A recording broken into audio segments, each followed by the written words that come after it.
আপনাদের একটা সন্তানকে রবিয়াতুর রায়ের মতো বানান না প্লিজ। আমাদের একটা রবিয়াতুর রায় প্রচন্ড দরকার। আপনার সন্তানকে যদি একজন আলবানি অথবা একজন শেখ বিন বাজ বানাতে পারেন, তাহলে গোটা পৃথিবী কিভাবে আলোকিত হতে পারে চিন্তা করে দেখেন। আমাদের এই দেশেও আপনারা যে সকল আলেমদেরকে শ্রদ্ধা করেন, এরকম একটা আলেম যদি আপনার সন্তান হয়, তাহলে আপনি চিন্তা করে দেখেন তো মা হিসাবে, বাবা হিসেবে আপনার মর্যাদার কোথায় যেতে পারে।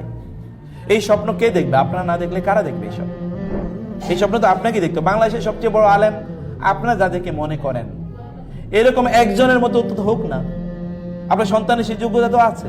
ইসলাম কিন্তু সংসার বিরাগী হওয়াকে হারাম ঘোষণা করেছে, হারাম। সংসারী বিরাগী ওয়ারহবানিয়াতান ইবতাদাউহা মা কাতাবনাহা আলাইহিম। রহবানিয়াত বৈরাগ্যবাদ, যেমন হিন্দুরা অথবা খ্রিস্টানরা তাদের ওই যে তাদের ফাদারদের কিন্তু বিয়ে করা হারাম, আপনি জানেন। এবং তাদের নান অর্থাৎ যারা খ্রিস্টান পাদ্রী, যারা পুরুষ অথবা মহিলা, তাদের জন্য বিয়ে করা হারাম। যেমন বৌদ্ধদের তাদের মঙ্ক বা তাদের যে ভিক্ষুদের, যেমন হিন্দুদের বৈরাগী হিন্দু ইয়েতে আছে। ইসলামে কিন্তু কোনো বৈরাগ্য প্রথা নাই। রাসূলুল্লাহ ইসলামী তো তিনি একসাথে তার 9 জন স্ত্রী ছিলেন। তাহলে পারিবারিক জীবনটা কত স্ট্রং হওয়া লাগে। পরিবার আল্লাহ রাসূলের চেয়ে বড় আদর্শ কি আছে? তিনি পরিবারকে কিভাবে তিনি করেছেন। তার স্ত্রী আছে, তার সন্তান সন্ততি আছে, তাদেরকে তিনি সময় দিয়েছেন, তার সাথে তিনি কথাবার্তা বলেছেন, গল্প করেছেন, ইত্যকার। এই জন্য রাসূলুল্লাহ সাল্লাল্লাহু আলাইহি ওয়াসাল্লাম বৈরাগ্যবাদকে তিনি হারাম ঘোষণা করেছেন। ইসলামে নিষিদ্ধ বৈরাগ্যবাদ, ইসলাম এটাকে অনুমোদন করে না। তো এই জন্য আমাদেরকে, প্রিয় বোনেরা এবং ভাইরা, আমাদের জীবনটা যেন উদ্দেশ্যহীন না হয়। আপনারা এই যে পারিবারিক জীবন তৈরি করেছেন, এটা উদ্দেশ্যহীন যেন না হয়। উদ্দেশ্য কি? যেমন আমি এর আগে বলেছি, আপনাদের একটা সন্তানকে রবিয়াতুর রায়ের মতো বানান না প্লিজ। আমাদের একটা রবিয়াতুর রায় প্রচন্ড দরকার।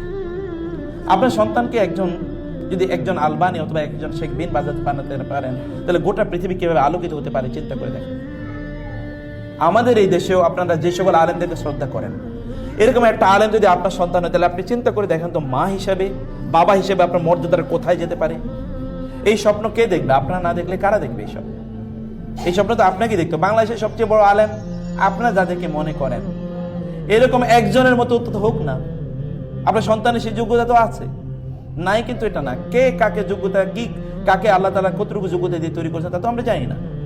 যোগ্যতা আছে, পটেনশিয়াল আছে, কিন্তু স্বপ্নের অভাব। আপনি যদি স্বপ্ন দেখেন, তাহলে আপনি এইভাবে প্ল্যান নেবেন। স্বপ্ন যদি সেভাবে না দেখেন, তাহলে তো প্ল্যান নেবেন না। এরকম একটা স্বপ্ন সবারই আমাদের দেখা দরকার। আমি আপনাদেরকে বলবো, বোনেরা বাজারে যাবেন, সুন্দর সুন্দর বই আছে।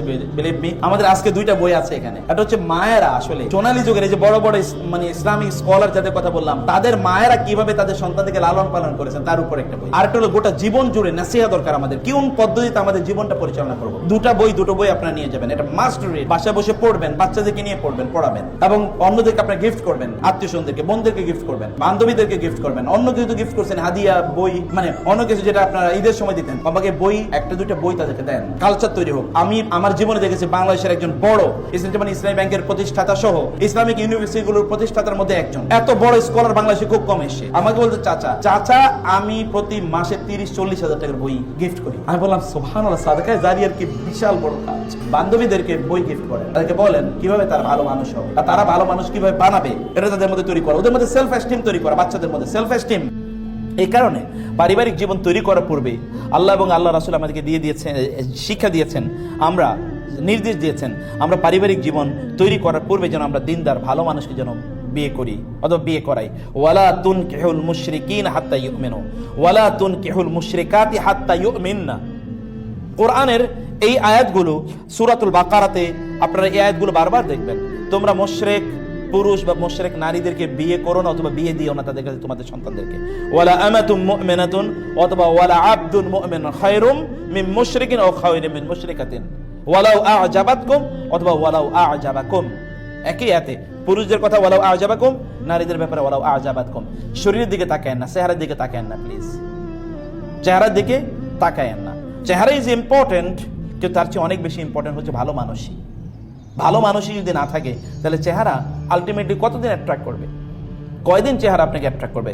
আপনি যদি তার থেকে আপনি মানসিক প্রশান্তি না পান, এই চেহারা আপনার কাছে কোনোদিনই আলটিমেটলি পরিবারকে রক্ষা করার জন্য কাজ করবে না। আমি আপনাদেরকে বলবো বোনেরা, বাজারে যাবেন, সুন্দর সুন্দর বই আছে, বিলিভ মি। আমাদের আজকে 2টা বই আছে এখানে। এটা হচ্ছে মায়েরা আসলে সোনালী যুগের এই যে বড় বড় মানে ইসলামিক স্কলার যাদের কথা বললাম, তাদের মায়েরা কিভাবে তাদের সন্তানদেরকে লালন পালন করেছেন তার উপর একটা বই। আর একটা হলো গোটা জীবন জুড়ে নাসিহা দরকার আমাদের, কোন পদ্ধতিতে আমাদের জীবনটা পরিচালনা করবো।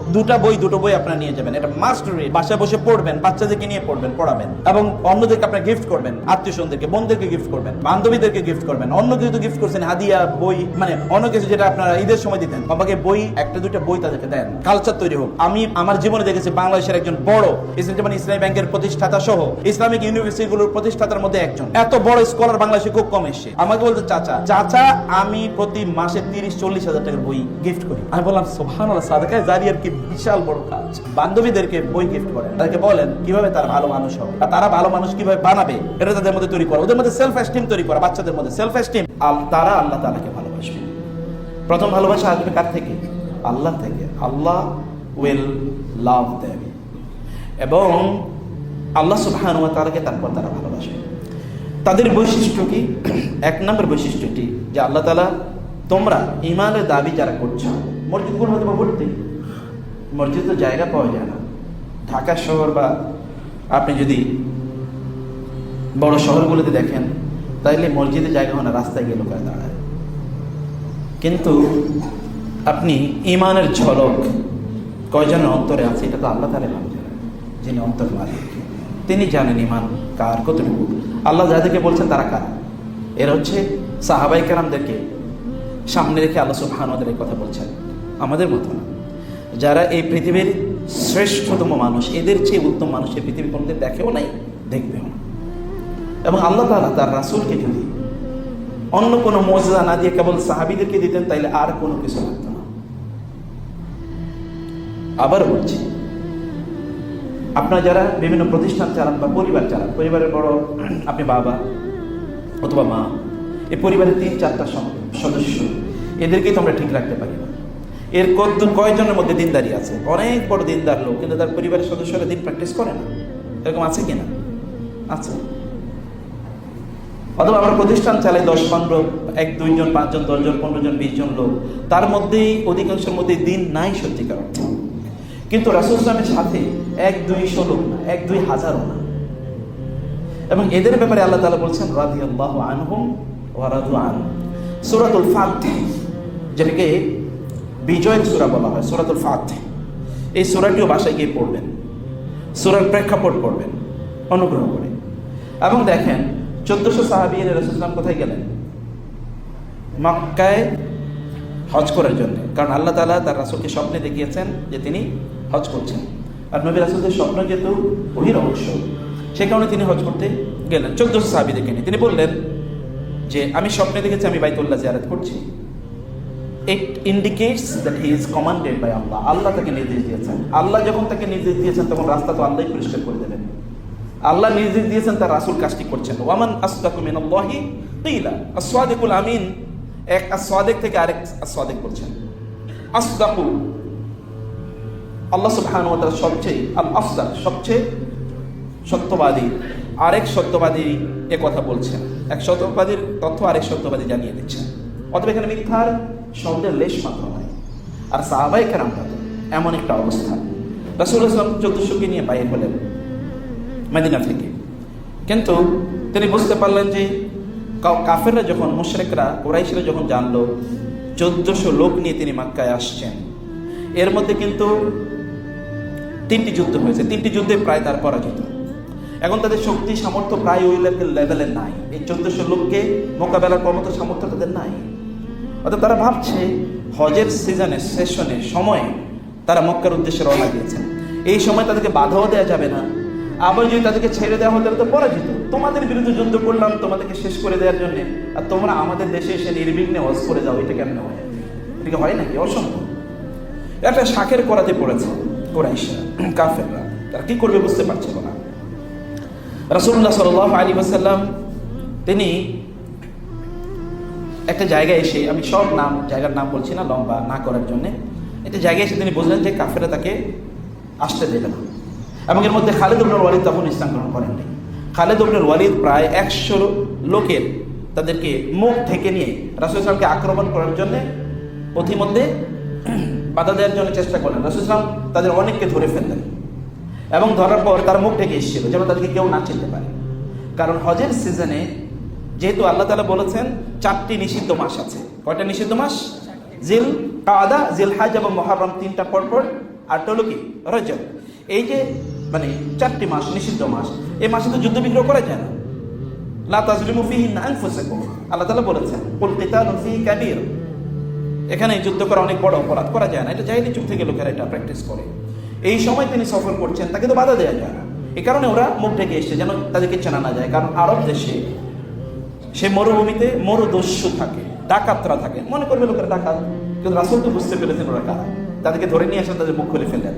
মুখ খুলে ফেলার পর দেখে গেল এগুলো সব কি কুরাইশদের লোক, অতএব তারা এক্সপোজড, যারা অপরাধী। এরা তখন নিন্দিত লজ্জিত অবস্থায় তারা ফিরে গেল মক্কায়। রাসূল কিচ্ছু বলেনি, তাদেরকে ছেড়ে দিয়েছে, কিছু বলেন নাই। এটা কিন্তু একটা টার্নিং পয়েন্ট খালিদ ইবনে ওয়ালিদের ইসলাম গ্রহণের পিছনে একটা বিশাল টার্নিং পয়েন্ট। রাসূল বুঝতে পেরেছেন যে না, ওরা তো এমনিতে নির্বিঘ্নে মক্কায় ঢুকতে দেবে না। তখন তিনি এমন একটা রাস্তা নিলেন যে রাস্তাটি খুবই কণ্টকাকীর্ণ। আরব দেশে আপনারা যারা গিয়েছেন মক্কা থেকে মদিনায় দেখেছেন যে পুরো মানে মরুভূমি জুড়ে এখানে পাথর ভর্তি। সব জায়গার পাথর কিন্তু একরকম না, মসৃণ না। কিছু কিছু জায়গায় পাথর তলোয়ারের মতো চিকন এবং ধারালো, ওখানে পা লাগলে আপনার পা কেটে যাবে। এইরকম পাথরের একটা রাস্তা দিয়ে তিনি হুদায়বিয়া নামক জায়গায় গিয়ে থামলেন, যেটি হারাম এর খুবই কাছাকাছি। হারাম মানে তো একটা বিশাল একটা এরিয়া, এর বাইরের অঞ্চলটাকে বলা হিল। এই হারামের সবচেয়ে কাছাকাছি একটি জায়গা হুদায়বিয়া, এখানে গিয়ে তিনি থামলেন। এবং এরপর রাসূলের আল কাসওয়া, রাসূলের রোডের নাম কি? কাসওয়া। আপনার গাড়ির নাম কি? Mercedes Benz. রাসূলেরটার নাম কি? এটা জানেন না কিছু? জানতে হবে তো। এটাই তো রাসূলের প্রতি প্রেম, ভালোবাসা। এশকে রাসূল কি আসলে? একদল লোক এশকে রাসূল বলে তারা লাফায়, আসলে রাসূলের ভালোবাসা বলতে তারা বোঝেই না। You will have to know the name of the transport of the prophet কাসওয়া। এটাকে তিনি প্রচন্ড ভালোবাসতেন। কাসওয়া যায় আর সামনে আগাচ্ছে না। তখন সাহাবায়ে কেরাম বলল, এটা আবার কি হলো, সামনে যাচ্ছে না কেন? বলে খবরদার, হাবাসাহু মান হাবাসা আল ফিল। ইনি এই কাসওয়াকে তিনি থামিয়ে দিয়েছেন যিনি হাতিকে থামিয়ে দিয়েছিলেন। কোন হাতিকে? হ্যাঁ, ওই যে আসহাবুল ফিল, ওই ফিল কে যিনি থামিয়ে দিয়েছেন তিনি এটাকে থামিয়ে দিয়েছেন।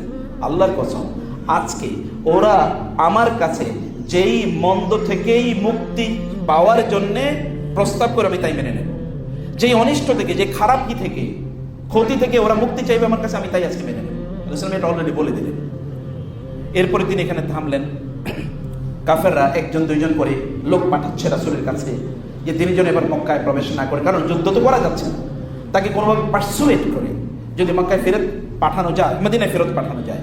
একজন আসছে, একবার একজন আসছে। তো আমি সব নামও বলছি না, গিয়ে যেমন সর্বশেষ আসলো হুলাইস। হুলাইস হচ্ছে মক্কার বাইরের সবচেয়ে বড় বেদুইন গোত্রের প্রধান তিনি, এবং তিনি ছিলেন আবার একটু মানে তৎকালীন হিন্দুদের মধ্যে দিনদার আছে না, ধার্মিক আছে না, খ্রিস্টানদের মধ্যে ধার্মিক আছে না, আছে তো। সব ধার্মিক তো আর মুসলমানদের মধ্যে না। ওদের ধর্মরে তারা খুব ভালোবাসে। যেমন গরুর মুখ খায়, এটা কি এমনি খেতে পারবেন নাকি? আপনি গরুর পায়খানা খায়, এটা কি আপনি এমনি খেতে পারবেন? পারবেন না। তোরা তো ভালোবেসে খায় তারা, অতএব এটার একটা ভালোবাসা তারা আছে। অর্থাৎ এই লোকগুলো তারা তাদের ধর্মকে ভালোবাসত এবং তারা মূর্তি পূজাকে ভালোবাসত। এর মধ্যে একজন নাম ছিল হুলাইস। হুলাইস আসার পরে হুলাইস রাসূল সর্বশেষ হুলাইস এসে, তারপরে আরো একটা বিষয়, হুলাইসকে যখন রাসূল দেখলেন তখন রাসূল জানতেন যে ওকে খুবই মানে সে খুব ধর্মপ্রবণ বা সে তার ধর্মকে ভালোবাসে। সে কারণে রাসূল বললেন, তোমরা সবাই এহরামের কাপড় পরা তো সবাই আছে, কারণ তারা তো হজ করতে এসেছে। এবং তিনি বললেন, সবাই দাঁড়িয়ে যাও এবং তালবিয়া করো, আর তোমাদের কোরবানির উটগুলোকে সামনে রেখে দাও। তারা সবাই যখন এটা দেখছে, হুলাইস ওই যে দূরে, ওইখান থেকে চলে যাচ্ছে, এইদিকে আর আসেই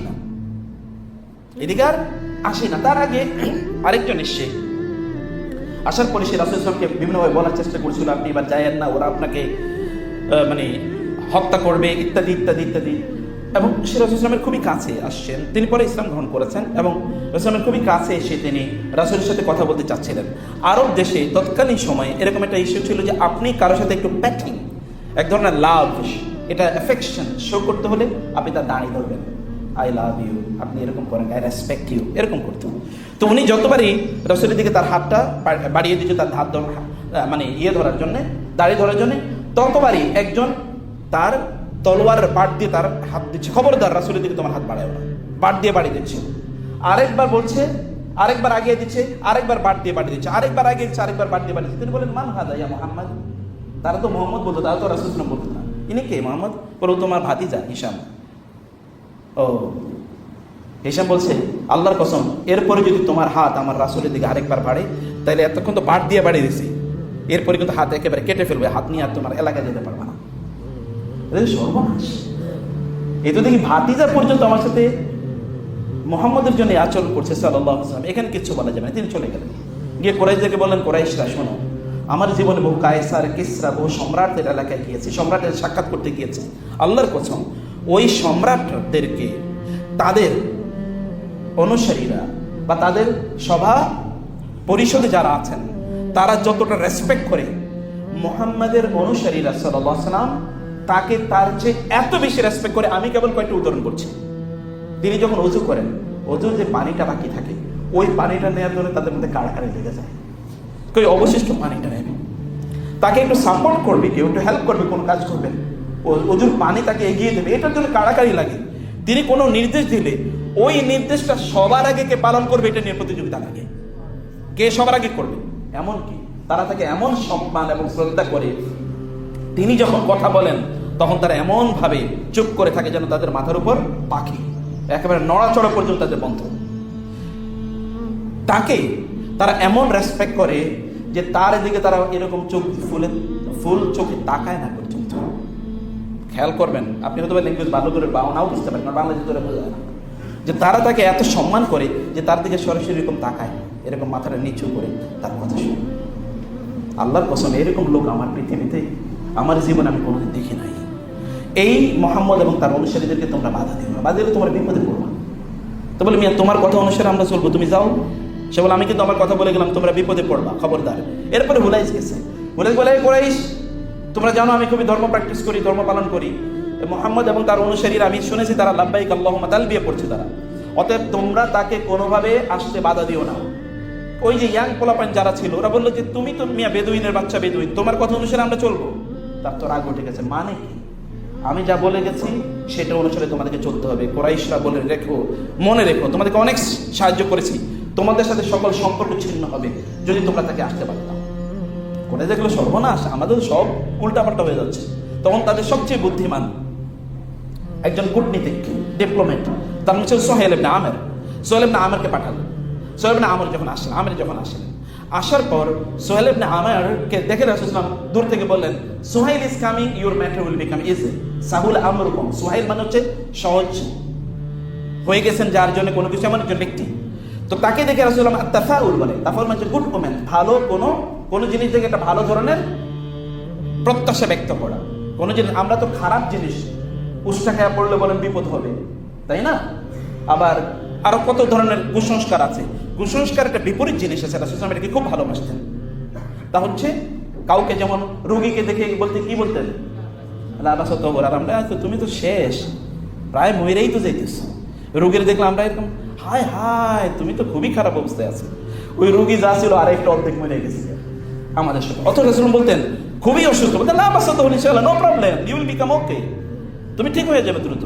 তিনি আত্তাফাউল করতেন, মানে প্রত্যাশা, ভালো প্রত্যাশা তিনি ব্যক্ত করতেন। তিনি বলেন যে সোহেল এসে, অতএব কাম সহজ হয়ে যাবে। এখন সোহেল এসে বলেন আমরা আপনার সাথে চুক্তি করতে চাই।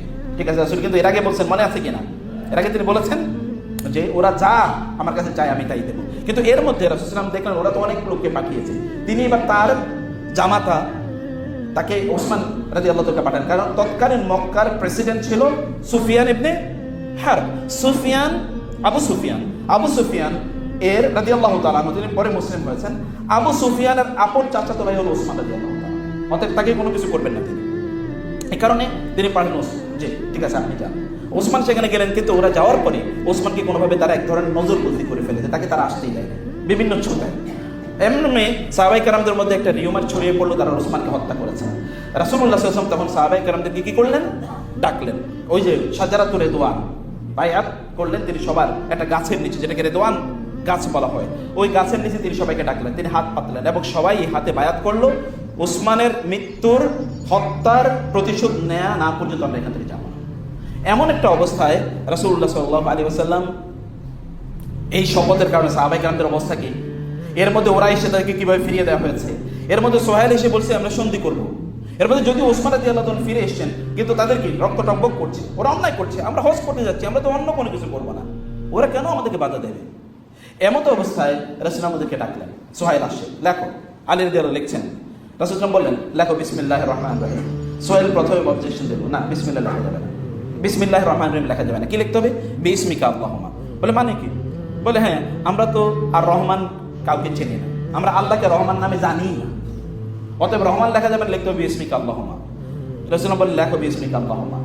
এরপর রাসূল লিখলেন মিন মুহাম্মাদির রাসূলিল্লাহ, মুহাম্মদ রাসূলুল্লাহর পক্ষ থেকে, মানে বা তার মাঝে এবং কুরাইশদের মাঝে, সোহেল ইবনে আমরের মাঝে। তিনি বললেন যে না আমি তো মুহাম্মদ রাসূলুল্লাহ লিখলে হবে না। বলে কি লিখতে হবে, বলে লিখতে হবে মুহাম্মদ ইবনে আব্দুল্লাহ। বলে কেন, বলে আমরা তো আপনার আল্লাহর রাসূল মানি নাই, তো আপনার আল্লাহর রাসূল যদি মানি নাই তাহলে তো যুদ্ধ হতো না, অতএব আমরা তো ওই জন্যই যুদ্ধ করছি, আমরা আল্লাহর রাসূল আপনাকে মানি নাই, অতএব এটা লেখা যাবে না, লিখতে হবে মুহাম্মদ ইবনে আব্দুল্লাহ। রাসূল আলীকে বললেন লেখো। আলী বললেন না অসম্ভব, আমরাও তো যুদ্ধ করতেছি রাসূলুল্লাহ মানি নাই, ওরা যেরকম রাসূলুল্লাহ মানে নাই দেখে যুদ্ধ করছে, আমরা তো এটা মেনে যুদ্ধ করেছি, অতএব এটা ছাড় দেওয়া যাবে না। কিন্তু রাসূল বললেন লেখো। তিনি তারপরে লিখলেন, রাসূল কেটে দিয়ে লিখলেন, অথবা আলী লিখলেন, যাই হোক। এরপরে এবার সোহাইল বলছে যে এখন থেকে এবার আপনারা হজ করতে যেতে পারবেন না। সাহাবায়ে কেরামরা 1400, তারকে তো কি খুবই, এখন তারা খুবই এক্সাইটেড অবস্থায় আছে, এজিটেটেড, রাগান্বিত, ক্রোধান্বিত, এবং তারা যুদ্ধের জন্য প্রস্তুত, কারণ ওরা অন্যায় করছে, সকল অন্যায়, কিন্তু যা বলতে সব ভুল উল্টা। এখন আপনারা হজ করতে যেতে পারবেন না মানে কি, সাহাবায়ে কেরাম সেদিকে ঘুরতেছেন কি হচ্ছে, এর আগে যা করছে এগুলো তো এমনি তাদের রক্ত টকবক করার মতো। এরপরে কি হলো, তিনি বলেন যে ঠিক আছে যাবো না, কি করতে হবে, আগামী বছর আপনারা আসবেন, তাও 3 দিন থাকতে পারবেন। বলে না সোহেল আমাদেরকে একটু যেতে দাও, আমরা তো যুদ্ধ করতে আসি। বলে না আর কোনো কথা চলবে না, আমি যা বলছি তাই হবে। রাসূল মেনে নেন, লেখো। এর মধ্যে ওমর রাদিয়াল্লাহু তাআলা আনছেন ধরে, ইয়া রাসূলুল্লাহ এর কি হচ্ছে, এটা আপনি যেটা করছেন এটা মানে আপনি আল্লাহর নবী না, সত্য নবী না, ইসলাম সত্য ধর্ম না, কোরআন সত্য জীবন ব্যবস্থা না, তাহলে আমরা এইটা কি চুক্তি করছি ওর সাথে। রাসূল বলেন সাবরান সাবরান। তিনি বলে ধৈর্য ধরো। এর মধ্যে তিনি আবু বকরের কাছে গেলেন, আবু বকরকে গিয়ে তিনি একই কথা বলছেন। আবু বকর বলেন ইয়া ওমর, রাসূল সাল্লাল্লাহু যা করছেন ধৈর্য ধরো, রাসূলকে তা করতে দাও। এতটুকুই এজিটেশন, কিন্তু এতটুকুই সাহাবাকে আমরা ঘুরছি। এর মধ্যেই তারা এবার বলল যে কোনো লোক যদি মক্কা থেকে মদিনায় আসে তাহলে তাকে ফেরত দিতে হবে, মদিনা থেকে কোনো লোক মক্কায় চলে আসলে হিজরত করে তাহলে তাকে আমরা ফেরত দেবো না।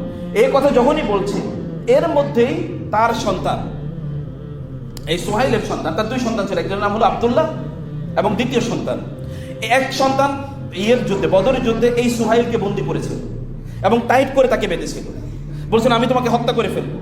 রাসূল বললেন না না ঠিক আছে, মানে আপন বাবার যুদ্ধের ময়দানে কারা ভালোবাসা কাকে বলে খেয়াল করেন। দ্বিতীয় সন্তান অলরেডি এখানে তাকে মানে 2 জন তাকে ধরে নিয়ে এসে এবং তিনি চিৎকার করছেন ইয়া মাশাল মুমিনিন ইয়া রাসূলুল্লাহ ইয়া রাসূল, ওরা আমরা হত্যা করে ফেলতো, কারণ ইনিও ইসলাম গ্রহণ করেছে, সোহাইলের 2 ছেলে ইসলাম গ্রহণ করেছে। এই দ্বিতীয় ছেলের গত 2-3 বছর বেঁধে রেখে কেমন পিটাইতো, তার উপর অত্যাচার করতে, তার শরীর সেরে অত্যাচারে তার, তিনি কোনোভাবে যখন শুনেছেন হুদাইবিয়ার কাছে রাসূল চলে এসেছেন, তিনি ওখান থেকে পালিয়ে চলে এসেছেন। এর পথিমধ্যে 2 জন তাকে ধরে ফেলেছে, তাদেরকে নিয়ে তিনি টাইনা চলে এসেছেন। যখনই তাকে দেখলো সোহেল বলে মোহাম্মদ এই যে আপনার প্রথম পরীক্ষা শুরু হলো, আপনি চুক্তি মানবেন কি মানবেন না। আর সোহেলের ছেলে বলছে ইয়া রাসূলুল্লাহ ওরা আমাকে মেরে ফেলবে। রাসূল বললেন সবরা, ধৈর্য ধারণ করো, আল্লাহ তাআলা তোমাদের জন্য মুক্তির ব্যবস্থা করে রাখবেন, তোমার জন্য তোমার মাধ্যমে আল্লাহ তাআলা আমাদের মুক্তির ব্যবস্থা করে দেবেন। আল্লাহ রাসূল সাল্লাল্লাহু আলাইহি ওয়াসাল্লাম এই কথা বলছেন। তিনি বলছেন ইয়া মাশারাল মুসলিমিন, মুসলমানরা তোমরা খেয়াল করো কি হচ্ছে, আমাকে ওরা মেরে ফেলবে, আমাকে নিয়ে যাচ্ছে, ওরা কিন্তু নিয়ে যাচ্ছে। ওমর রাদিয়াল্লাহু বললেন আমি তখন তার কাছে একটু গেলাম এবং তার পাশে দিয়ে আমি হাঁটলাম, আমার তলোয়ারটা ওর কাছে নিয়ে বললাম না তোমার তলোয়ারটা নাও, নিয়ে তোমার বাবার হত্যা করে ফেলো, এই কাফেরদের হত্যা করে তো কোনো সমস্যা নেই, কারণ যুদ্ধ অবস্থা চলছে, অতএব হত্যা করে ফেলো। কিন্তু আমার তখনই মনে পড়লো আল্লাহ রাসূলের কথা, রাসূল যে বলছেন ধৈর্য ধারণ করো। তার সামনে মুসলমানদের 1400 মুসলমানের সামনে একজন লোকের টেনে নিয়ে যাচ্ছে মুসলমানকে, তার উপর ওরা জুলুম করবে, অত্যাচার করবে, তাকে হত্যা করবে, এরকম একটা অবস্থায় নিয়ে যাচ্ছে। সাহাবায়ে কেরামরা কিন্তু ওইখানে তারা দেখছেন হচ্ছে কি। এরপরে চুক্তি শেষ, সোহেল চলে যাচ্ছে। রাসূল বললেন তোমরা সবাই, যেহেতু আমরা এবার হজ করতে যেতে পারছি না, অতএব সবাই তোমরা কি করো, তোমাদের পশুগুলো কোরবানি করা হজে আপনি জানেন কাজগুলো, পশু কোরবানি করতে হবে তারপরে কি চুল মুন্ডন করতে হবে। তোমরা পশু কোরবানি করো তারপরে চুল মুন্ডন করো, কিন্তু সাহাবায়ে আপনারা নির্বিকার কোনো কথা শুনছে না। সাহাবায়ে কেরাম কি নির্বিকার কোনো কথা শুনছেন, মনে হচ্ছে তারা শুনেই না ব্যাপারটা। রাসূল একটু চিন্তিত হলেন, তিনি তার স্ত্রী ঘরে উম্মে সালামার ঘরে গেলেন। উম্মে সালামা রাদিয়াল্লাহু তাআলা দেখলেন কি ব্যাপার, রাসূল আপনাকে একটু মানে মালি আরাকা হাজিনা, আপনাকে একটু চিন্তিত দেখছি। তিনি বলেন ঘটনা এরকম ঘটে। তিনি বলেন এটা কোনো টেনশন করে কিছু নেই, আপনি যান আপনার পশু আগে জবাই করেন, এরপরে মাথা মুন্ডন করেন, তারপরে যাওয়া হবে, দেখেন কি হয়। তিনি গিয়ে তাই করলেন। সাহাবাই কাম 1400 সাহাবী, এবার তারা তাদের মাথাও মুন্ডন, তাদের পশুগুলো জবাই করলেন, মাথাও মুন্ডন করলেন তারা। এবং রাসূলুল্লাহ এখানে কাজ শেষ, তিনি বলেন চলো এবার আমরা মদিনার উদ্দেশ্যে রওনা দিই। মদিনার উদ্দেশ্যে রওনা দিয়েছেন। পথিমধ্যে নাজিল হয়েছে কোন সূরা? সূরাতুল ফাত। ইন্না ফাতাহনা লাকা ফাতহাম মুবিনা লিয়াগফিরাল্লাহু লাকা মা তাকাদ্দামা মিন যামবিকা ওয়া মা তাআখার ওয়া লিইউতিম্মা নি'মাতাহু আলাইকা ওয়া ইয়াহদিয়াকা সিরাতাম মুস্তাকিমা ওয়া ইয়ানসুরাকাল্লাহু নাসরান আজিজা। এই সূরা নাজিল হয়েছে। আমি ওই আলোচনা করছি, এটা একটা বিস্তর আলোচনা, ভূমিকা এতটুকুই বললাম। এটা কিন্তু কমপক্ষে কয়েক ঘন্টার আলোচনা। আপনি দেখেন তো পৃথিবীতে এমন কোন সম্প্রদায় আপনি খুঁজে পাবেন যেই সম্প্রদায়ের 1400 লোক না 14 জন লোকই এইরকম একটা সিচুয়েশন, একটা লোক বিদ্রোহ করলো না, একটা লোক বললো না যে আমি আপনার কথা মানি না, চলতে পারে না, স্লোগান দেবে না, মানি না, মানবো না, হতে পারে না কোনোভাবে। একজন ব্যক্তি কি এরকম কথা বলেছে? এর মধ্যে একজন কি মোরতাদ হয়ে গেছে বলেছে না আল্লাহ রাসূল আমাদেরকে মিথ্যা কথা বলেছেন? তিনি তো বলছেন আমরা হজ করতে আসবো, তাহলে তিনি তো আমাদেরকে কথা ঠিক বলেন নাই, আমরা তো যেতে পারলাম না। একজনও বলেছেন? একজন বলে নাই। এই 1400 লোক, এই যে আপনার সফেদ জামা কাপড় পরা 1400 লোকের মধ্যে কেবল ওমর রাদিয়াল্লাহু তাআলা একবার এসে কেবল এতটুকু বলেন ইয়া রাসূলুল্লাহ আপনি কি সত্য নবী নন, এটা কি সত্য না, এটা কি সত্য না, তাহলে কি সেই যুদ্ধটা কেমন যুদ্ধ হচ্ছে, এতটুকুই। That was that. আপনি দেখেন তো কোন একটা দেশে, কোন একটা সমাজে, কোন একটা আপনার পরিবারের 3-4 জন লোক আছে, আপনার সন্তান দেখে বলেন, আপনারা একটু বড় হয়ে গেছে, আপনি তাদেরকে ওদের মতের বিরুদ্ধে একটা কথা বলে দেখেন তো চলে কিনা, আপনার কথা অনুসারে চলে কিনা। এই যে সাহাবায়ে কেরামদের তৈরি, এই যে মানুষ তৈরি, এই মানুষগুলো রাসূলুল্লাহ সাল্লাল্লাহু আলাইহি ওয়াসাল্লামের জন্য শ্রেষ্ঠতম মুজিজা, এর উপর আর কোনো মুজিজা হতে পারে না, এতটুকুই তার জন্য যথেষ্ট ছিল। রাসূলুল্লাহ সাল্লাল্লাহু আলাইহি ওয়াসাল্লামকে তারা কেমন ভালোবাসতেন, রাসূলুল্লাহ সাল্লাল্লাহু আলাইহি ওয়াসাল্লামকে তারা কেমন ভাবে শ্রদ্ধা করতেন, রাসূলুল্লাহ সাল্লাল্লাহু আলাইহি ওয়াসাল্লামকে। সম্মানিত ভাইরা, আল্লাহ তাআলা তাদেরকে কথা বলছেন, ইয়া আইয়ুহাল্লাযীনা আমানু মান ইয়ারতাদ্দা মিনকুম আন দীনিহি, তোমাদের মধ্য থেকে কেউ যদি মুরতাদ হয়ে যায়, তাহলে আল্লাহ তাআলা ফাসাউফা ইয়াতিল্লাহু বিকওমিন, আল্লাহ তাআলা এমন একটা জাতির উত্থান ঘটাবেন, ইউহিব্বুহুম ওয়া ইউহিব্বুনা, যারা আল্লাহকে ভালোবাসবে এবং তারা আল্লাহকে ভালোবাসবে। আল্লাহ তাদেরকে ভালোবাসবেন এবং তারা আল্লাহকে ভালোবাসবে, এটা 1 নম্বর তাদের গুণ। এবং 2 নম্বর কি? আজিল্লাতিন আলাল মুমিনিন, তারা মুমিনদের ব্যাপারে খুবই কোমল, তারা মুমিনদের সাথে সুন্দর করে কথা বলে, উত্তম আচরণ করে। আপনারা যখন ব্যবসা বাণিজ্য করেন, আপনাদের এলাকায় তো ধরেন অমুসলিম প্রচুর পরিমাণ আছে, আপনি যখন ব্যবসা করেন তখন তার কার দোকান থেকে কিনতে চান, যে দোকানে একটু কম পাবেন, কিন্তু আপনার মুসলিম ভাই অথবা দিনী ভাই, ওই দিনী ভাইয়ের দোকান থেকে 1 টাকা বেশি হবে, এই কারণে তাকে অ্যাভয়েড করেন, তার দিকে তাকানো না, চোখও দেন না। অথচ দিনী ভাইয়ের দোকান থেকে কিনলে আপনার সম্পদগুলো আপনাদের মাধ্যমে আবর্তিত হতো, আপনার নিজেরাই সম্পদের মালিক হতেন, আপনার এই ভাই উপকৃত হলে উনি উপকৃত হবেন, কিন্তু আপনি কাকে টাকা দিচ্ছেন, কাকে সম্পদ দিচ্ছেন? গোটা পৃথিবী দিকে তাকান, কোথায় আছে মুসলমানরা? ইহুদিরা কেন গোটা পৃথিবী নিয়ন্ত্রণ করছে আপনারা বুঝেন না এটা? ইহুদিরা যেখানে আছে, ওরা ওই যে সব শেয়ারের এক রা, এরকম বাংলায় বলে না, ওরা যেখানে আছে ওরা সব ওদের সাথে ছাড়া কারোর সাথে ব্যবসা করবে না, সব টাকা ওদের সম্পদ ওদের মাঝে আবর্তিত হবে। আর আমরা মুসলমানরা একটা গাই গরুর মতো আরেকজনের মানে দহনের কারণ আমরা হয়ে যাচ্ছি। আমরা নিজের মধ্যে কোনো ব্যবসা বাণিজ্য নাই। মুসলিম দেশগুলো নিজের মধ্যে ব্যবসা বাণিজ্য যদি করতো, মুসলিম দেশগুলো তারা একটা ইউনাইটেড নেশন যদি তারা তৈরি করতো, তাহলে পৃথিবীতে মুসলমানদের দিকে তাকানোর মতো ক্ষমতা আছে নাকি? গোটা পৃথিবী বন্ধ হয়ে যেতে পারে। এই যে পাশের একটা দেশ আরবরা তেল না দিলে ওরা 3 দিন পর ওরা না খেয়ে মারা যাবে, গরুর মুখে খেতে হবে। 3 দিন সর্বোচ্চ চলতে পারে একটা দেশ, তারপরে দেউলিয়া হয়ে যাবে। তারপরে দেখেন এখানে অকাতরে মুসলমান, গত পরশু প্রায় 300-র উপর মুসলমান স্থাপনা তারা ধ্বংস করেছে। সম্মানিত ভাইরা, আজিল্লাতিন আলাল মুমিনিন, মুমিনদেরকে তার পরম ভালোবাসে। আইজ্জাতিন আলাল কাফির, কাফেরদের ব্যাপারে তার খুবই কঠোর, কাফেরদেরকে তার কোনো ছাড় দেয় না। এবং এটা তাদের 4 নম্বর গুণ। 5 নম্বর তার গুণ কি? তারা হচ্ছে ইউজাহিদুনা ফি সাবিলিল্লাহ, আল্লাহর রাস্তায় যুদ্ধ করে। ওয়ালা ইয়াখাফুনা লাওমাতা লাইম, কে তাদেরকে কি বললো তাদের কিছু যায় আসে না। না আপনি হক বললেন, কারো গায়ে লাগলো এবং সে আপনার গালিগালাজ করলো, তাতে কিছুই যায় আসে না। আল্লাহ সুবহানাহু ওয়া তাআলা কিভাবে নিচ্ছেন জিনিসটি, সেটি হচ্ছে আপনার মাথায় আছে, সেটি আপনি দেখছেন। সম্মানিত ভাইরা, আল্লাহ সুবহানাহু ওয়া তাআলা আপনাকে ভালোবাসেন, এটা যেহেতু কোরআনের প্রথম কথা। আল্লাহ যে আপনাকে ভালোবাসেন, এটার আসলে আপনি কিভাবে বুঝবেন যে আল্লাহ তাআলা আপনাকে ভালোবাসেন কিনা? এটা কিভাবে বুঝবেন? এর মধ্যে এক নম্বরে, আল্লাহ তাআলা আপনাকে ভালোবাসেন, এটা অসম্ভব কোনো কিছু না। আচ্ছা, আপনাকে আল্লাহ ভালোবাসেন, এটাকে আপনি কেমন দেখতে পারেন? আচ্ছা, বাংলাদেশের কোনো খুবই বড় ধনী একজন ব্যক্তি, তিনি বলেন ওই লোকটার আমি ভালোবাসি, টেলিভিশনে বিজ্ঞাপন দিয়ে বললেন, পত্রিকায় বিজ্ঞাপন দিয়ে বললেন, অথবা ধরেন কোন একটা মজলিসে এসে বলেন এই লোকটার আমি ভালোবাসি, কেমন লাগবে বলেন তো? আপনি তখন বলবেন আচ্ছা ঠিক আছে, আসেন আপনার সাথে একটা ছবি রাখি এবং এটাকে আমি একেবারে সোনা দিয়ে বাদাই করে রাখি। দেখেন না, রাজনীতি লোকেরা তারা অমুকের সাথে একটু বাতি নেতার সাথে ছবি আছে এটাও বাদাই করে রাখে। একজন খুবই প্রভাবশালী কোনো মানুষ আপনাকে ভালোবাসে, এতটুকু যদি আপনি স্মৃতি হিসাবে ধারণ করেন, আল্লাহ আপনাকে ভালোবাসবেন, এটা কেমন কথা হতে পারে? আল্লাহ সুবহানাহু কে তিনি? তিনি মালিকুল মুলক, তিনি সবকিছুর মালিক, এই মহারাজত্বের তিনি মালিক। লিল্লাহি মুলকুস সামাওয়াতি ওয়াল আরদ, আসমান এবং জমিনের মালিক, এই দুনিয়ার মালিক, তিনি আখিরাতের মালিক। মালিক ইয়াউমিদ্দিন, তিনি আখিরাতের মালিক, কোনো কিছু তার মালিকানার বাইরে নাই।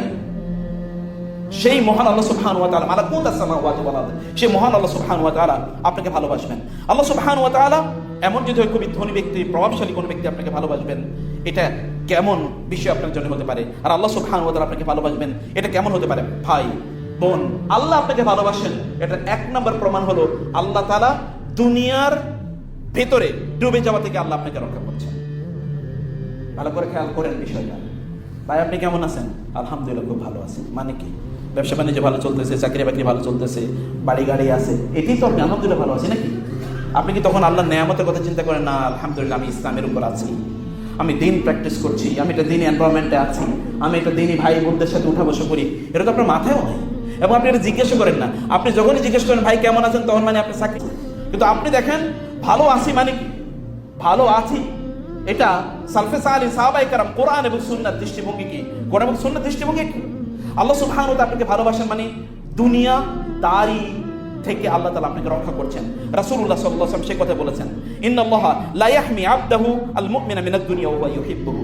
আল্লাহ যদি কোনো বান্দাকে ভালোবাসেন, তখন দুনিয়া থেকে তাকে আল্লাহ তাআলা রক্ষা করেন, দুনিয়ার ভেতরে ঢুকে যাওয়া থেকে তাকে রক্ষা করেন। কামা তাহমাউনা মারিদাকুম আত-তাআম ওয়াশ-শারাবা তাখাফুনা আলাইহি, যেমনি ভাবে তোমরা তোমাদের মধ্যকার কোনো রোগী ব্যক্তিকে বিভিন্ন ধরনের খাবার দাও না, এগুলো থেকে তাকে দূরে রাখো। সে যা খাইতে মনে চায়, ডায়াবেটিক্স রোগী প্রচুর পরিমাণ মিষ্টি খাইতে চাইবে, আপনি তাকে মিষ্টি দেবেন না, আপনি তাকে ভালোবাসেন না। ভালোবেসে এটা মানে এটা বললেন না যে তুমি তো আমার প্রচন্ড ঘৃণা করে এই কারণে মিষ্টি দিচ্ছ না। যার হাই ব্লাড প্রেশার তাকে আপনি নিশ্চয়ই অথবা ধরেন খুব বেশি ধরনের গরুর গোশত বা অন্য জিনিস দেবেন না, কারণ আপনার তার প্রেশার আরো বেড়ে যাবে। এর মানে না যে আপনি তাকে ঘৃণা করছেন, আপনি তাকে ভালোবাসেন। আল্লাহ রাসূল বলছেন, তার মানে কি আমি বলছি যে আপনি দুনিয়ার কোনো কাজ করবেন না? না, আপনাদেরকে মনে রাখতে আপনার দুনিয়ার মালিক। ইন্নী জাইলুন ফিল আরদি খলিফা, আমি দুনিয়ায় খলিফা বানাচ্ছি। খলিফা মানে দুনিয়া এরা প্রতিনিধিত্ব করবে, এটা দুনিয়ার মালিক হবে, দুনিয়াকে তারা চাষাবাদ করবে। লা ইস্তাখলিফান্নাকুম ফিল আরদি কামা ইস্তাখলাফাল্লাযিনা মিন ক্বাবলিকুম, আল্লাহ তাআলা তোমাদেরকে এই দুনিয়ার মালিক বানাবেন যেমনি ভাবে তোমাদের পূর্বপুরুষদেরকে মালিক বানিয়েছিলেন। আপনি দুনিয়ার মালিক হবেন যেমনি ওমর রাদিয়াল্লাহু আনহু হয়েছেন, আবু বকর রাদিয়াল্লাহু আনহু হয়েছেন, অথবা মুসলিম শাসকরা, দিনদার শাসকরা হয়েছেন, আপনিও তা হবেন। কিন্তু এইটা আপনার নিজের স্বার্থে কেবলমাত্র হবেন এরকম না। আপনার সম্পদের, অনেক সম্পদের মালিক, এটা কতটুকু দিনের জন্য কাজে লাগছে বলেন? কতটুকু আপনার আত্মীয় স্বজনের কাজে লেগেছে? কতটুকু মুসলিম উম্মার জন্য কাজে লেগেছে বলেন? আপনি যে সম্পদের মালিক, মুসলিম উম্মার জন্য কতটুকু কাজে লেগেছে? আপনি তো মুসলিম উম্মার সদস্য। মুসলিম উম্মার জন্য কি আপনার কোনো, অথবা মুসলিম উম্মার জন্য আপনি, আপনার মাথায় কি এটা কোনোদিন আছে যে আমি অনেক টাকা পয়সার মালিক হতে চাই, কারণ আমার অঞ্চলে আমি একটা বড় মসজিদ করতে চাই? এই মাথা কি আপনার কোনোদিন তৈরি হয়েছে? আমার অঞ্চলে আমি একটা মাদ্রাসা করতে চাই, এর কারণে আমার টাকা লাগবে। অথবা আমি দাওয়াতি কাজ করতে চাই, প্রচুর পরিমাণ দ্বীনি বই, আমি যেই সকল মানে বইগুলো মানুষের কাছে বিতরণ করা দরকার, সালফে সালেহিন বইগুলো আমি মানুষের মাঝে বিতরণ করার জন্য আমার কাছে ফান্ড লাগবে। কমে করেছেন আরবরা, কিন্তু আরবের আপনি বহু দোষ বলতে পারেন, হাজার হাজার কোটি টাকার বই তারা ফ্রি মানুষকে দিয়ে দিয়েছে। হাজার হাজার হাজার হাজার বিলিয়ন বিলিয়ন না ট্রিলিয়ন ডলারের বই তারা মানুষকে উন্মুক্ত করে দিয়েছে, যেগুলো আপনি কিনতে দেউলিয়া হয়ে যেতেন। তা আপনি কয়টা করেছেন বলেন? আপনি দিনের জন্য কি করেছেন? মসজিদে 5 টাকা দিতে গেলেই তো আপনি কয়েন খোঁজেন। 10 টাকার নোট না থাকলে আপনি টাকা দেন না। ভাঙতি নাই, ভাঙতি নাই মানে কি? কয় টাকার ভাঙতি নাই? কত টাকার ভাঙতি নাই? 10 টাকা নাই, এটা হলো ভাঙতি নাই। আমরা দিনের জন্য করেছি, সম্পদ মালিক হবেন, দিনের জন্য মালিক হবেন, এটা মাথায় আপনাকে রাখতে হবে, এটা চিন্তা করতে হবে আপনাকে। আমি বলছি না যে দুনিয়াকে আপনি ঘৃণা করবেন, না, দুনিয়ার মধ্যে ডুবে যাওয়া এটার জন্য না হয়। ওমরের মতো হন, গোটা অর্ধ পৃথিবী শাসন করেছে, তারপরেও কি তার দুনিয়ার মধ্যে তিনি ঢুকে যান নাই, দুনিয়ার মধ্যে তিনি ঢুকে যান নাই। দুনিয়াদার হওয়াকে আপনি অনেক সৌভাগ্য, তিনি খুবই মানে খুবই সৌভাগ্যবান, আলহামদুলিল্লাহ অনেক সৌভাগ্যবান আমি, কারণ আমার অনেক টাকা পয়সা আছে। কিন্তু এই টাকা পয়সা কেবল আপনার স্বার্থবাদী, আত্মকেন্দ্রিক, কেবল নিজের জন্য আপনি কাজে লাগাচ্ছেন। এটা এই জাতীয় দুনিয়াদার হওয়া থেকে আল্লাহ তাআলা যেন আমাদেরকে রক্ষা করে। সম্মানিত ভাইরা, আল্লাহ রাসূলকে বলেন নাই লাউ কানাতিদ দুনিয়া ইনদাল্লাহি জানাহা বাউদাতিন, যদি এই দুনিয়া মা সাকা মিনহা আল কাফিরা শুরবাতা মাইন, এই দুনিয়া যদি আল্লাহর কাছে একটা মশার ডানার পরিমাণ হতো, তাহলে কোনো কাফেরের এক ফোঁটা পানিও তিনি খাওয়াতেন না। এই দুনিয়ার সবচেয়ে বেশি প্রভাবশালী, সবচেয়ে সম্পদের মালিক তো কাফের। ওয়ালা তামুদ্দান্না ইলা মা মাত্তা'না বিহি আজওয়াজাম মিনহুম যাহরাতাল হায়াতিদ দুনিয়া লিনাফতিনাহুম ফি, ওদেরকে আমি অনেক সম্পদ দিয়েছি। আল্লাহ তার রাসূলকে বলছেন ওয়ালা তামুদ্দান্না, সাদ্দাওয়ালা নুন আছে, অবশ্যই অবশ্যই আপনার তাকানো উচিতই হবে না ওদের দিকে যাদেরকে আমি দুনিয়ার সম্পদ, প্রভাব, প্রতিপত্তি, প্রাচুর্য দিয়েছি। লিনাফতিনাহুম ফি, আমি এর মাধ্যমে ওদেরকে ফিতনায় ফেলতে চাই। ইন্নামা আমওয়ালুকুম ওয়া আওলাদুকুম ফিতনা ফাহযারুহু, ওদেরকে তোমরা ভয় করো, এগুলো তোমাদের জন্য ফিতনা, এগুলো তোমাদেরকে বিপদে ফেলবে। সম্মানিত ভাইরা, অতএব দুনিয়া আপনি কেন লক্ষ্য, কোন উদ্দেশ্যে আপনি এই দুনিয়া অর্জন করছেন? দুনিয়া থেকে আল্লাহ আপনাকে দূরে রেখেছেন, তার মানে আপনাকে দিনদারি করার জন্য অনেক সুযোগ আল্লাহ তাআলা করে দিয়েছেন। দুনিয়া যখন আপনার বাড়বে, তখন এনগেজমেন্ট বাড়বে, তখন মসজিদের প্রথম কাতারে আপনি থাকবেন না, তখন আর মসজিদে, তখন আর রাতে তাহাজ্জুদের নামাজ আপনি পড়তে পারবেন না, কারণ আপনি তখন দীর্ঘ রাত পর্যন্ত আপনি দুনিয়া নিয়ে ব্যস্ত থাকবেন। আপনি তখন মিটিং মিছিলে দৌড়াতেই হতে পারে, তখন তো থাকতে হবে, তখন আপনি দিনই জ্ঞান অর্জন করার সুযোগ পাবেন না, আপনি কোরআন তেলাওয়াতের সুযোগ পাবেন না। ফলে আল্লাহ তাআলা আপনাকে রক্ষা করেছেন এই দুনিয়ার বিভিন্ন ধরনের এঙ্গেজমেন্ট থেকে। তার মানে হচ্ছে আল্লাহ সুবহানাহু ওয়া তাআলা আপনাকে ভালোবাসেন। দুই নম্বর হচ্ছে আল্লাহ তাআলা আপনাকে এমন ভাবে, আপনার জন্য আল্লাহর নিজস্ব একটা প্ল্যান আছে, ম্যানেজমেন্ট আছে। আল্লাহ আপনাকে কি করছেন, তিনি তৈরি করছেন। যেমনি আল্লাহ সুবহানাহু ওয়া তাআলা মুসা আলাইহিস সালামের জন্ম হয়েছে, ফেরাউন সিদ্ধান্ত দিয়েছে যত বনী ইসরায়েলের যত ছেলে হবে সবাইকে হত্যা করা হবে। মুসার মায়ের কাছে আল্লাহ তাআলা ওহী পাঠালেন, তোমার সন্তানকে বক্সের মধ্যে ভরে তারপরে সমুদ্রে নিক্ষেপ করো। মা কি করেছেন, কি করেছেন? আমার সন্তান এরে বক্সে বইরা সমুদ্রে ফেলে দেবো মানে কি, নাকি? তিনি সত্যি বক্সে বলেছেন, সমুদ্রে নিক্ষেপ করেছেন, এবং তার মেয়েকে বলেছেন যাও দেখো তো ভাইটা কই যায়। ছোট বোন দেখছে ভাই কই যায়, গিয়ে দেখা গেল যার ভয়ে তাকে সমুদ্রে নিক্ষেপ করেছে তার ঘরে গিয়ে তিনি উঠেছেন, এবং ওই ঘরে এবার তিনি রাজপুত্রের মতো করে তিনি বড় হয়ে উঠছেন। আল্লাহর প্ল্যানটা বুঝতে হবে ভাই, this is the plan of Allah. এটা আল্লাহ সুবহানাহু ওয়া তাআলার প্ল্যান। আল্লাহ সুবহানাহু ওয়া তাআলা এই প্ল্যানে আল্লাহ আপনাকে বড় করতে চান, এবং সেটা আপনাকে অবশ্যই অবশ্যই বুঝতে হবে। আল্লাহ সুবহানাহু আল্লাহর একনিষ্ঠভাবে এই কাজ থেকে আল্লাহ আপনাকে দূরে রেখেছেন। বহু লোক ওই চাকরিটা পেলে আমার জীবন শেষ হয়ে যেত, এখন তিনি বলছেন, কিন্তু তখন বলছেন আহারে চাকরিটা পাইলে আমার জীবনটা কত উন্নত হতো, ওই ব্যবসাটা করলে আমার জীবনটা উন্নত হতো। পরে বলছেন না, ওইটা না পেয়ে ভালো হয়েছে। আপনি জানেন না, আপনি পরে বুঝতে পারেন এটি। সে কারণে আল্লাহ সুবহানাহু ওয়া তাআলা আর তার আপনার আপনার আপনার শরীর, আপনার অন্তর এবং আপনার জিহ্বা, আপনার গোটা অস্তিত্বকে তার জন্য নিবেদিত করতে চান। এ কারণে আল্লাহ সুবহানাহু ওয়া তাআলা দুনিয়ার বিভিন্ন জিনিস থেকে আল্লাহ তাআলা আপনাকে রক্ষা করেন। মনে রাখবেন, রাসূল সাল্লাল্লাহু আলাইহি ওয়াসাল্লাম বলেছেন ইন্নাল্লাহা কাসামা বাইনাকুম আখলাকাকুম কামা কাসামা বাইনাকুম আরযাকাকুম। আল্লাহ তাআলা তোমাদের মধ্যে আখলাকগুলো বন্টন করে দিয়েছেন, যেমনি ভাবে তোমাদের মাঝে রিজিক বন্টন করে দিয়েছেন। রিজিক যেমন বন্টন হয়, আপনি কতটুকু পাবেন আল্লাহ জানেন, নির্ধারণ করেছেন। আখলাক কতটুকু আপনি পাবেন সেটাও আল্লাহ নির্ধারণ করে দিয়েছেন, এবং সেই কারণে আখলাক যেন আপনাদের সুন্দর হয়, সেই কারণে আল্লাহ সুবহানাহু ওয়া তাআলা কখনো কখনো আপনাকে দেন, কখনো কখনো দেন না। মনে রাখবেন, আল্লাহ যাকে ভালোবাসেন, যাকে ভালোবাসেন না এমন সবাইকে আল্লাহ তাআলা দুনিয়া দেন, কিন্তু আখিরাত কেবল আল্লাহ তাআলা তাকেই দেন যাকে আল্লাহ সুবহানাহু ওয়া তাআলা ভালোবাসেন। আপনার সফলতা আখিরাতের মানদণ্ডে নির্ধারণ করে চিন্তা করুন যে আপনি আখিরাতের মানদণ্ডে কতটুকু সফল, একবার চিন্তা করে দেখুন তো। এবং সত্যিকার অর্থে আখিরাতের কাজ কি? রাসূল বলেছেন, কোন একজন ব্যক্তি সকালবেলা ঘুম থেকে উঠে যদি আখিরাত কেন্দ্রিক চিন্তা করে, আল্লাহ তাআলা তার গোটা দিনের, মানে ওই দিনের কাজগুলোকে আল্লাহ তাআলা তার জন্য সহজ করে দেন। ঘুম থেকে উঠেই আপনার চিন্তা করে মোবাইলটা প্রথমেই ধরেন না যে কি নোটিফিকেশন আছে, প্রথমেই সেই তাসবিহ তাহলিলগুলো করুন। আলহামদুলিল্লাহিল্লাযী আহইয়ানা বা'দা মা আমাতানা ওয়া ইলাইহিন নুশুর। আল্লাহুম্মা বিকা আসবাহনা ওয়া বিকা আমসাইনা ওয়া বিকা নাহইয়া ওয়া বিকা নামুতু ওয়া ইলাইকান নুশুর। পড়েন না আসবাহনা আলা ফিতরাতিল ইসলাম ওয়া আলা কালিমাতিল ইখলাস, এগুলো পড়তে হয়। রাসূল ঘুম থেকে উঠে কি পড়েছেন যেটা জানেন? সকালবেলা কিভাবে আল্লাহকে দিয়ে সকাল শুরু করুন। If you can start your day with the name of Allah, তাহলে whole day will become easy for you. দিনটা যদি আল্লাহর নামে আপনি শুরু করতে পারেন, তাহলে বুঝবেন আল্লাহ আপনাকে আজকের দিনের জন্য ভালোবাসতেছেন। যদি আল্লাহর নামে আপনি শুরু করতে পারেন। কোনো মানুষকে আল্লাহ ভালোবাসেন মানে হচ্ছে তার অন্তরে আল্লাহ তাআলা রিফক তৈরি করে দিয়েছেন। রেক মানে হচ্ছে অন্যের প্রতি কি অনুগ্রহ এবং কোমলতা। কিছু কিছু লোক আছে প্রচন্ড হার্ড, কথা বললো মানে হচ্ছে না কাউকে মারবে, ঝগড়া বিবাদ করবে, মানে টাইম না তার ঘরে কোনো কারোর সাথে সুন্দর করে কথা বলে, না বাইরে কারোর সাথে সুন্দর করে কথা বলে।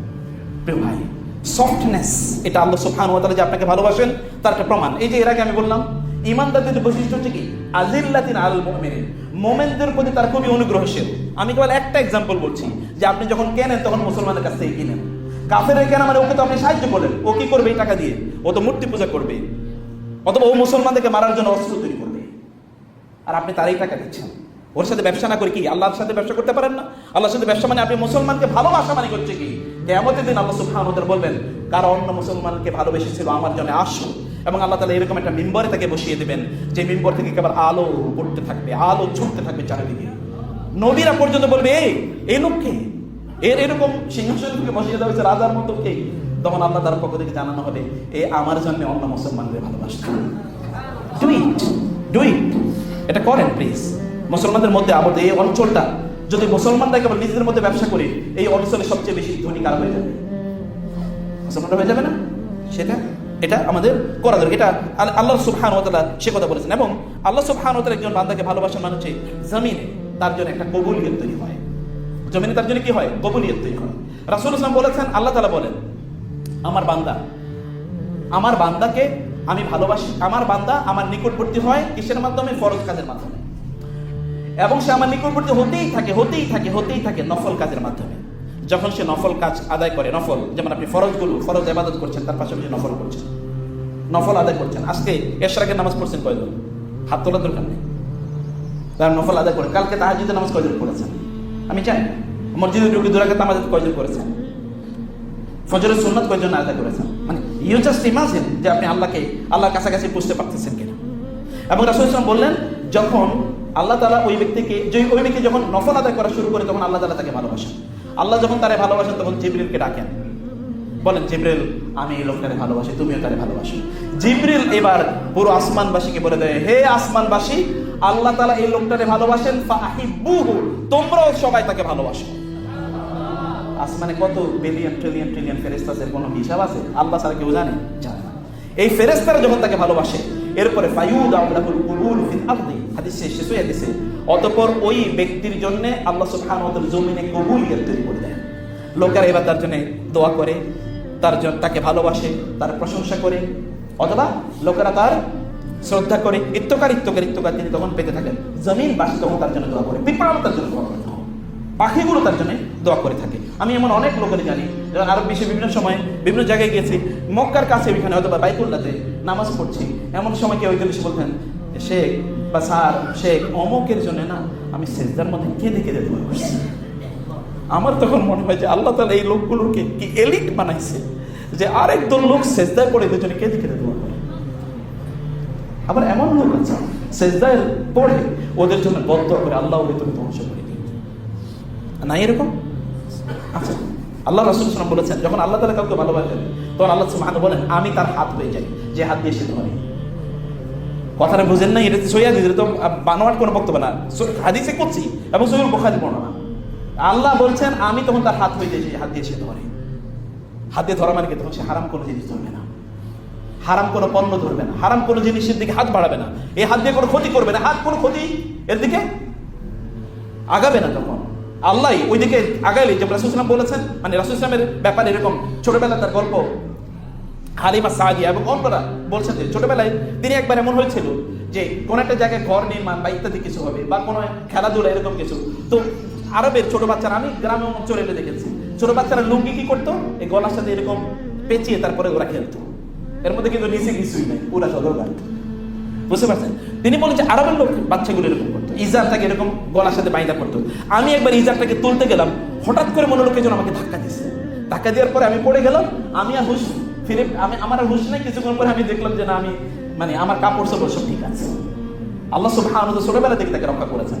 আপনি বলেন এটা কেমন কথা? হ্যাঁ, এই যে ঈসা আলাইহিস সালামকে ছোটবেলায়, যে মুসা আলাইহিস সালামকে ছোটবেলা থেকে রক্ষা করেছেন, আল্লাহ তাআলা এটা করেন। হিমায়াতুল্লাহ, আল্লাহ তাআলা এইভাবেই রক্ষা করেন যাকে আল্লাহ তাআলা বড় করবেন। সম্মানিত ভাই, আমি যে কথা বলছিলাম যে তখন তার হাত, আল্লাহ বলে আমি তার হাত হয়ে যাই, আমি তার চোখ হয়ে যাই, যে চোখ দিয়ে সে দেখে, তখন আর আপনি ইউটিউবে হারাম কন্টেন্ট দেখবেন না, তখন আর ফেসবুকে মহিলাদের উলঙ্গ ছবি দেখবেন না।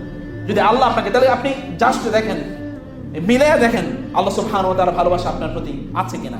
এবং রাসূল সাল্লাল্লাহু আলাইহি ওয়াসাল্লাম বলেন, আল্লাহ তাআলা বলেন আমি তার কান হয়ে যাই যে কান দিয়ে সে শোনে, তখন সে কান দিয়ে তেলাওয়াত শোনে, জিকির শোনে, এবং সেই গান বাদ্য হারাম কথা এগুলো থেকে তখন সে বিরত থাকে। আপনার বাসায় অথবা আপনার অফিসে আলোচনা করেন কি? কেবল বাংলাদেশের রাজনীতি অথবা বিভিন্ন মানুষের গীবত, এগুলো ছাড়ার কি আছে? আপনি যদি প্রতিদিন একজন করে লোকের গীবত করেন, তাহলে বছরে কয়জন? 365। আপনি তো 10 বছর বেঁচে থাকেন, তাহলে কতজন? 3650 জন। আর যদি 20 বছর বেঁচে থাকেন আর 50 বছর বেঁচে থাকেন, আচ্ছা কিয়ামতের দিন 50 বছরের এরকম ধরেন তারা 50,000 লোক লাইন ধরে দাঁড়ায় আছে, এ কি ব্যাপার, ঘটনা কি? তারা বলবে আল্লাহ এই লোক আমাদের বিরুদ্ধে গীবত করছে, অতএব তার সওয়াব আমাদেরকে দিয়ে দাও। তখন হবে কি কিয়ামতের দিন? কি হবে সেদিন? আর এগুলো কি এমনি যাবে নাকি? না, এমনি যাবে না, এমনি যাবে না। এটার জন্য অবশ্যই আপনাকে, অতএব আল্লাহ সাল্লাল্লাহু বলছেন আমি তার কান রক্ষা করি। কোথাও যদি আপনি গীবত শোনেন, সেখান থেকে উঠে যেতে হবে আপনাকে। আল্লাহ সুবহানাহু ওয়া তাআলা বলেছেন যখন তোমরা শুনবে তখন তোমরা সেখানে কি করবে? সেখানে তোমরা বসবে না। ফালা তাকউদু মাআহুম হাত্তা ইয়াখুদু ফি হাদিসিন গায়রিহি। রাসূলুল্লাহ এই কথা বলেন নাই যে ইসলামের সৌন্দর্য হচ্ছে অপ্রয়োজনীয় কথা এবং কাজ থেকে দূরে থাকা? কেন আপনি সেটা করবেন? আপনাকে আল্লাহ রাসূল বলেছেন, আল্লাহ তাআলা বলেন আমি তার জিহ্বা হয়ে যাই, তার মুখ হয়ে যায়, যে মুখ দিয়ে সে কথা বলে। আল্লাহ আপনার জিহ্বা কি আছে বলেন? আপনি জিহ্বা দিয়ে আজকে কয়বার আল্লাহ জিকির করেছেন? জিহ্বার কি হিসাব হবে না? কথার কি হিসাব হবে না? মা ইয়ালফিযু মিন কাউলিন ইল্লা লাদাইহি রাকিবুন আতীদ। প্রত্যেকটা বর্ণ, প্রত্যেকটা শব্দ কি ফেরেশতারা লিখে রাখেন না? রাসূল সাল্লাল্লাহু আলাইহি ওয়াসাল্লাম কি বলেন না সহিহ বুখারী হাদিস, যে কোনো বান্দা কোনো একটা কথা বলে, এই কথাতে আল্লাহ এত অসন্তুষ্ট হন যে জাহান্নামের এত দূরে ওই কথার কারণে তাকে নিক্ষেপ করেন যতটা দূরত্ব আছে আসমান এবং জমিনের মাঝে। এবং এরপরে ও কি আমল করে আল্লাহ তাকান, আল্লাহ তাকান আপনি কি কথা বলছেন। কথা ইম্পর্টেন্ট, আপনাকে বুঝে এবার আপনার জিহ্বা দিয়ে কি বের হয়। রাসূল সাল্লাল্লাহু আলাইহি ওয়াসাল্লাম সারাদিন তিনি জিকির করতেন, এমনকি তিনি ঘুমিয়ে থাকার সময় জিকির করতেন। আপনারা কি করেন বলেন তো? ঘুমানোর সময় অধিকাংশ লোকই তো মোবাইল টিপাইতে ঘুমায় নাকি? এটা কি ভুল নাকি শুদ্ধ কথা? সহি কথা তো। কোরআন হাদিসের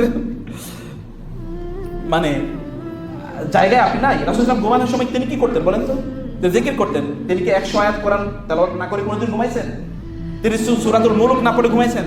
তিনি সূরাতুল সাজদা না পড়ে ঘুমিয়েছেন? ঘুমান নাই তো। তিনি সুবহানাল্লাহ আলহামদুলিল্লাহ আল্লাহু আকবার 100 বার না পড়ে ঘুমিয়েছেন? তিনি আয়াতুল কুরসি না পড়ে ঘুমিয়েছেন? তিনি সূরাতুল বাকারার শেষের 2 আয়াত না পড়ে ঘুমিয়েছেন কখনো? Never it happened. যুদ্ধের ময়দানে তিনি আল্লাহ জিকির করেছেন, যুদ্ধের ময়দানে তিনি আল্লাহ জিকির করেছেন। বদরের যুদ্ধ সংগঠিত হবে, যুদ্ধ চলছে, ওমর আবু বকর রাদিয়াল্লাহু আনহু দৌড়ে আসেন। কতক্ষণ পর পরে তিনি রাসূল গিয়ে দেখেন তিনি কি করছেন। এ দেখলেন তিনি সিজদায় লুটিয়ে পড়ছেন, কাঁদছেন, সিজদায় লুটিয়ে পড়ছেন, বলছেন ইয়া হাইয়ু ইয়া কাইয়ুম, ইয়া হাইয়ু ইয়া কাইয়ুম, ইয়া হাইয়ু ইয়া কাইয়ুম। সিজদায় যুদ্ধ চলছে, তিনি সিজদায় তিনি লুটিয়ে পড়ছেন ইয়া হাইয়ু ইয়া কাইয়ুম। বারবার আবু বকর বলেন আমি যতবারই গেছি রাসূলকে দেখার জন্য তার কোন ক্ষতি হচ্ছে কিনা, ততবারই দেখি সিজদায় লুটিয়ে পড়ে তিনি বলছেন ইয়া হাইয়ু ইয়া কাইয়ুম, ইয়া হাইয়ু ইয়া কাইয়ুম। যুদ্ধের ময়দানে কেবল অস্ত্র দিয়ে যুদ্ধ করা যায় না। সবচেয়ে বড় শত্রু হলো শয়তান। ওকে দূর করতে হলে তো আপনাকে আল্লাহ জিকির করা লাগবে। ওয়ালা ইয়াজালু লিসানুকা রাতাবান মিন যিকরিল্লাহ কিয়ামা ওয়া কুউদান ওয়া আলা জুনুবিহিম ওয়ালা জুনুবিকুম ওয়ালা জুনুবিহিম। তারা দাঁড়িয়ে বসে এবং তাদের শোয়া অবস্থায় তারা আল্লাহ জিকির করে। প্রিয় ভাইরা, আমি অনেক লম্বা আলোচনা আমি শর্ট করে 1 মিনিট 2 মিনিটের মধ্যে যে কথাটি আপনাকে সামারাইজ করতে চাই। আল্লাহ সুবহানাহু ওয়া তাআলা আপনাকে ভালোবাসেন। এটি আল্লাহ সুবহানাহু ওয়া তাআলা তিনি যখন আপনি দেখবেন আপনি কোনো ভালো কাজ অব্যাহতভাবে করছেন, তাহলে বোঝা যাবে যে আপনি আল্লাহ সুবহানাহু ওয়া তাআলা আপনাকে ভালোবাসেন। কিন্তু আপনি আল্লাহরে ভালোবাসেন কিনা এটা কেমন বুঝবেন? আপনি আল্লাহকে ভালোবাসবেন বাসেন কিনা এটি আপনি কিভাবে বুঝবেন? এর মধ্যে আল্লাহ সুবহানাহু ওয়া তাআলা এর ইবাদতে আপনি কতটা আন্তরিক সেটি অবশ্যই দেখতে হবে যে আপনি আল্লাহ সুবহানাহু ওয়া তাআলার ইবাদতে কতটুকু আন্তরিক। আপনি যেমন নামাজ কতটুকু সময় জুড়ে আপনি পড়েন বলেন তো? কতটুকু সময় জুড়ে আপনি নামাজ আদায় করেন? এক ইমাম সাহেব মাগরিবের নামাজে পড়ছে হলো মানে ফজর নামাজে পড়ছে সূরাতুল বাকারা। কি পড়ছে? সূরাতুল বাকারা। আর বাকারা সূরা কি ছোটটা বড়? বড়। ফজরের নামাজে ছোট সূরা পড়ে না বড় সূরা পড়ে? বড় সূরা পড়ে। এখন বড় সূরা পড়েছে আর বাকারা মানে তো গাবি, সে আরব লোক বেদুইন, সে পড়ে গেল। এরপরে তো জোহর আসর তো আর কি জোরে সূরা পড়ে না। আস্তে সূরা পড়ে। মাগরিবের নামাজে তখন ওই ইমাম সাহেব পড়া শুরু করলো, আলাম তারা কাইফা ফাআলা রাব্বুকা বিআসহাবিল ফিল। ওই লোক ওইখানে, উনি পিছনে ছিল, ওইটা শুনে উনি পালাইছে নামাজ ছাড়িয়া। বলে যে ফজরের নামাজে বাকারা সূরা পড়ছে, এইটাই যদি এত বড় হয় তাহলে ফিল এর সূরাটা নামাজে কত বড়। ফিল কি? ফিল তো হাতি, হাতির সূরা কি ছোট হবে নাকি? এটা তো আরো বড় হবে। এই কথা শুনে সে লোক পালাইছে। আপনারাও তো নামাজ একটু লম্বা কেন হয়ে গেল, এটা আপনাদের মাথার ব্যাপার, অন্য কোনো কারণ একেবারে আমাদের মধ্যে কাজ করে না। প্রিয় ভাই, এইটা একটা লম্বা আলোচনাটা থাকুক, অন্য কোনো সময় যদি আসি তখন এই আলোচনাটা করবে, এটা রেখে দিলাম।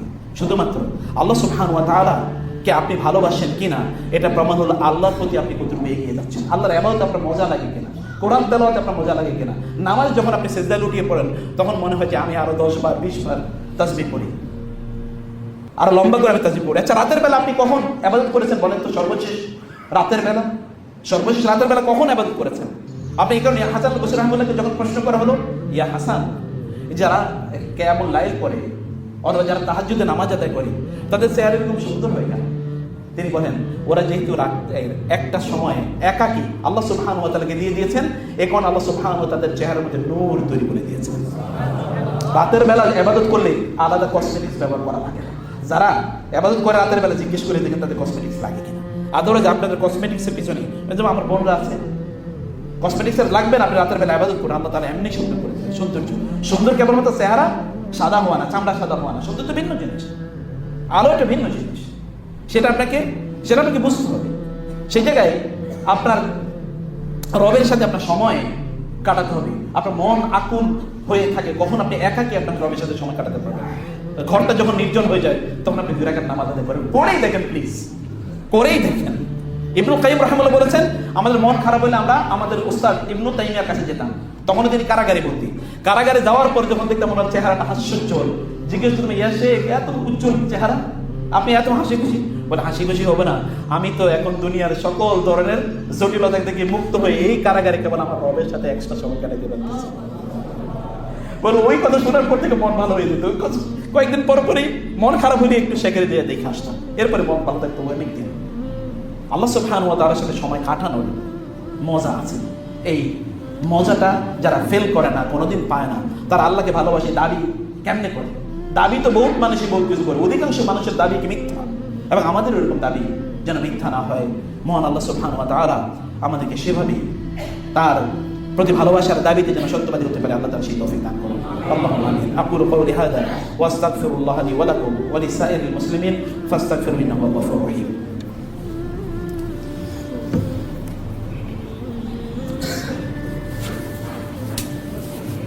إن الحمد لله والصلاة والسلام على رسول الله وعلى آله وأصحابه ومن والاه ما بعد.